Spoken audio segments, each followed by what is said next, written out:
जमीक आम जानते आज world day against child labour से उपलक्षे 15 दिनिया गोटे कैंपेन स्टार्ट होती जोटा आज आरंभ है रथटी को आम शिशु श्रमिक निराकरण रथटी को आज कलेक्टर जिलापाल महोदय इनागुरेट करें। यहाँ विभिन्न लोकेशन को कवर कर पारलाखेमुंडी म्युनिसिपल एरिया तापर विभिन्न ब्लॉक को कवर कर आमर यहाँ 15 दिन पूरा चलो रैली गोटे हम सेंसिटाइजेशन मीटिंग हम आम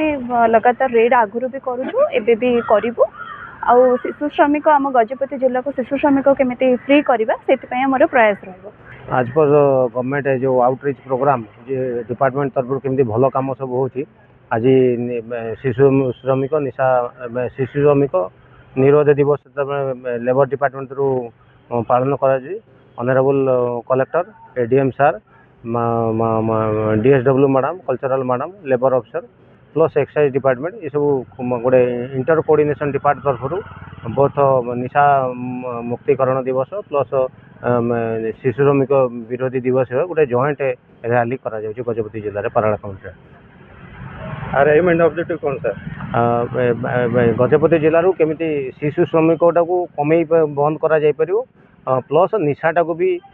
पब्लिक को निशा दूरी केमी रखा यार ऑब्जेक्टिव। तेरे एभली किसी गुरुत्वपूर्ण खबर देखा चाहती आम चैनल को लाइक सब्सक्राइब और शेयर करें।